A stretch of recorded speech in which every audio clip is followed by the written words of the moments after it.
All right, so this one is Yair Rodriguez versus Brian Ortega.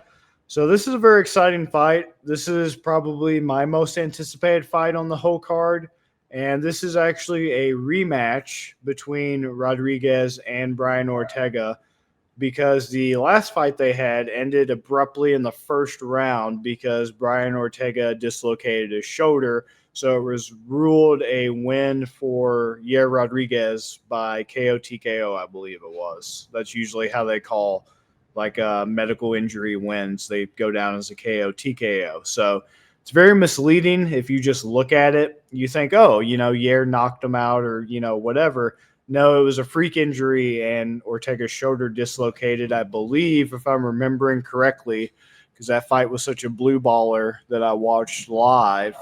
Uh, Yair was actually engaging with Brian Ortega on the ground, which is a huge no-no for somebody of the Brazilian jiu-jitsu chops as him.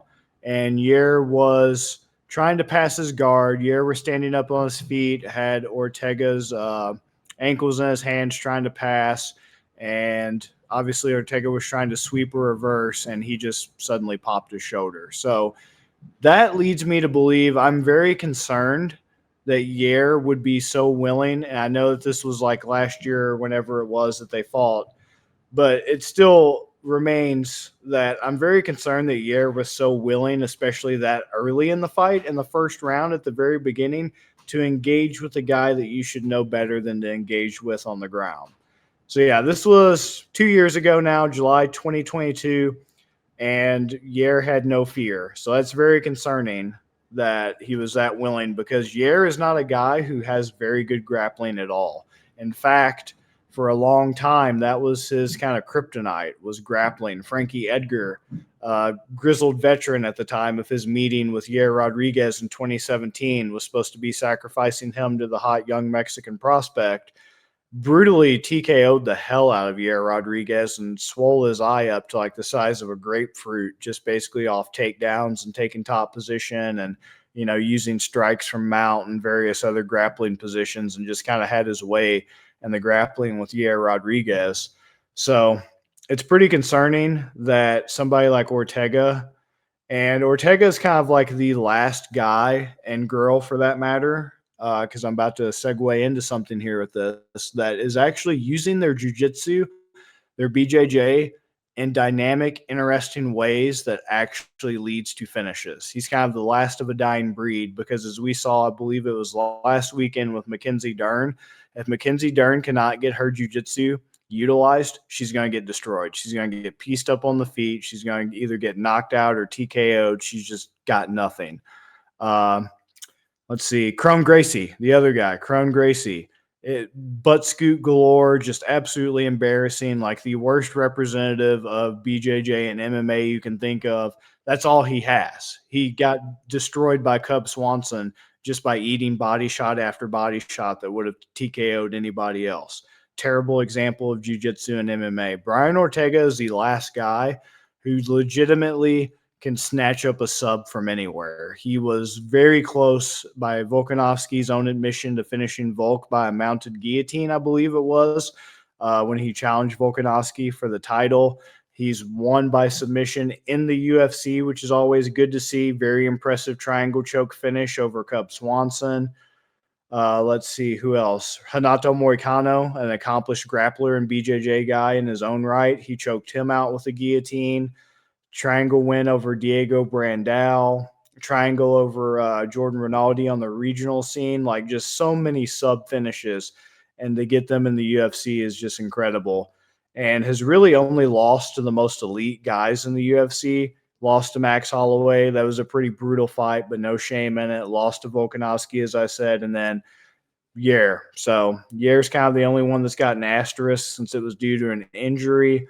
And even his striking, Ortega's striking at the time of his fight with Chan Sung Jung, after he had a long layoff to recover from the beatdown from Max Holloway, came back with some very new and improved striking that he just absolutely picked apart Korean Zombie with, and handily won a unanimous decision win October 2020, no resistance from Korean Zombie. And that was before Korean Zombie was starting to decline. So it's really good to see that he did have so much improvement, not only in his striking, but his grappling was already top notch, and he continues to train and improve upon that. Whereas Yair kind of feels like the guy who's just a one trick pony. I know he kind of has his own triangle choke outlier finish over Josh Emmett February last year, but once again, that's an outlier. Other than that, I think Yair is just kind of the guy we know him to be. Flashy taekwondo kicks, some karate kicks, just constantly using his feet. And then once he does knock you down with his kicks, punching like your little sister on top of you, when she's kicking your ass to kick you off the TV is pretty much how I describe it, because he just has the wildest flailing punches to try to end fights, kind of like Donkey Kong banging on some drums or something, and the referee just stops it because it looks bad, not because it is bad. So, I mean, if he can't initiate that game plan, he's pretty much a fish out of water. So, I'm very curious to see how Ortega is going to be able to use his jujitsu to get setups without even needing takedowns, because he gets some subs from the clinch and being able to utilize the clinch, which is really impressive, because most BJJ practitioners in MMA don't even have takedowns, let alone clinch work to be able to get the sub. Like how he just smoothly, I think it was off this clinch, got the sub on Cub, excuse me. So I just think all that to say, I'm going with Brian Ortega on this one. It is really good matchmaking for where both of these guys are at in their career, both having lost to Volkanovski before in pretty devastating fashion. Now he's not the champ. This is kind of a good opportunity to kind of get those two weeded out between each other, see who might be next in line for maybe a shot at Taporia. But I personally feel like they each need one more fight after this, depending on who wins to then qualify for the title shot. But this is pretty good matchmaking for the UFC on their part. Pretty even match, but I do like the odds, which is another reason why I'm liking Ortega, because right now he's a plus 130 at a minus 155 to Yair. And Ortega by sub is at plus 300, which is insane to me, since he's going up against a guy who literally his game plan, and he's going to be really desperate to strike. And if he does find himself engaging in those situations of grappling with Ortega, then once again, I'm worried. The only reason why he made it out of the first round last fight without getting subbed by Ortega is because of the freak injury and the shoulder dislocating. He immediately was wanting to grapple with Ortega, which is just the worst possible game plan. So I think he's just going to be really overzealous, and he's going to get caught. He's going to get caught because Ortega is just really good at finding openings to catch you in for subs, and especially at a plus 300. If you're wanting a prop, that's an easy prop. Even if you want KO TKO, that's plus 550, and his striking, as I've said, has greatly improved. But I would take that sub, and if you don't want to take a prop, you can't even go wrong with the money line, because it's a respectable plus 130, and that's what made me also want Ortega, because I'm not seeing why this isn't such a close fight. I feel like the odds should be a lot closer. So for Ortega to be the underdog, this might possibly be my LL Cool J pick of the night for this. What do you think, Ben? I like it, man. I like it. I think if you're gonna go Brian Ortega, I absolutely think that the sub is probably the way to go there. Um, I see this fight a little differently though. So I see Yair got good kicks, fast hands. He performed well versus Volk. He did get finished, whereas Ortega made it the distance and also had Volk in a couple. I think I watched that fight getting ready for that. I think he had like 3 opportunities where he locked something up on Volk. So his grappling and jiu-jitsu is just insane. Probably one of the best, like you said, that's out there right now. He's got poor takedown defense. The list of people he's faced, though, is just incredible. Like Volk and Ortega, too. Both these guys have really been tested. Volk, Holloway, all the big names in the division.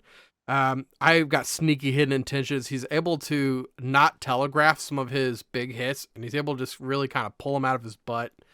That spacing is going to be the factor. So how I saw that fight, I did not see Yair wanting to grapple with him.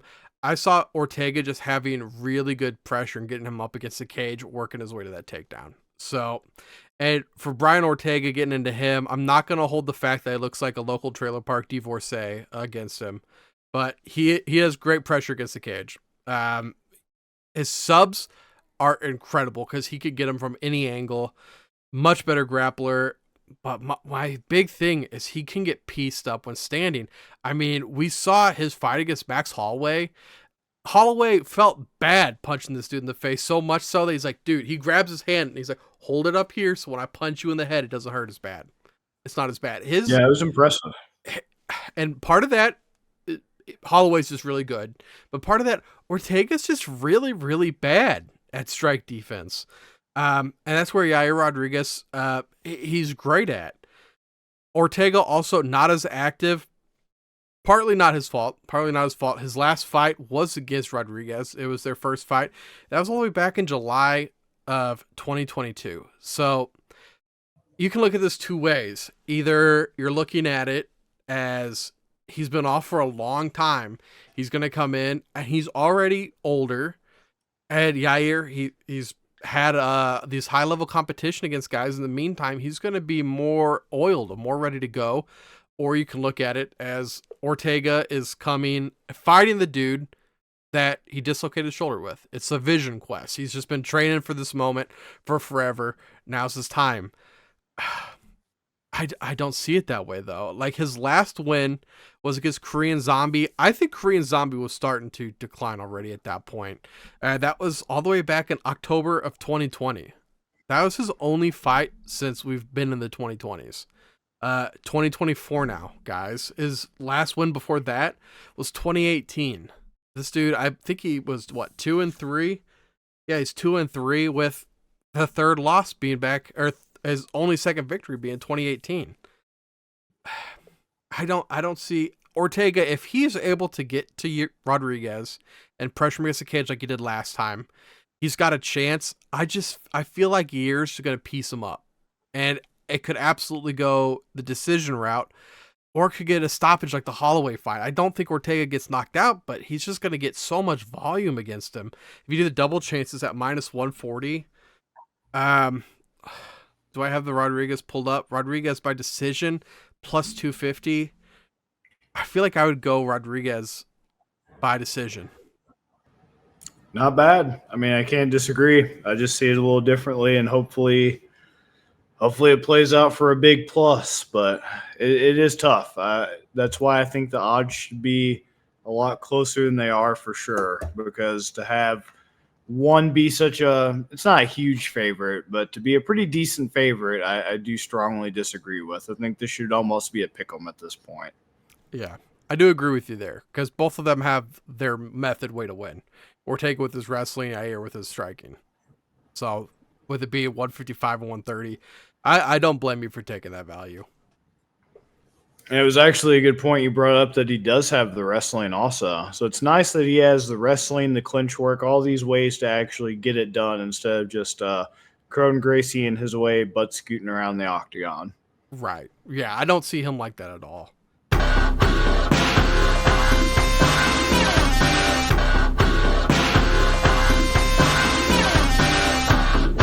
Better start listening to the Better in Green podcast.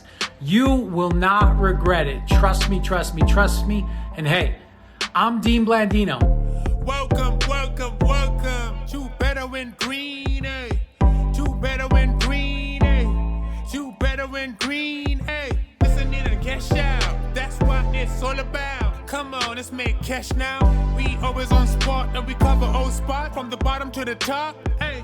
Shout out to Ethan, shout out to Wyatt, shout out to Ben. Welcome to our podcast, Better in Green.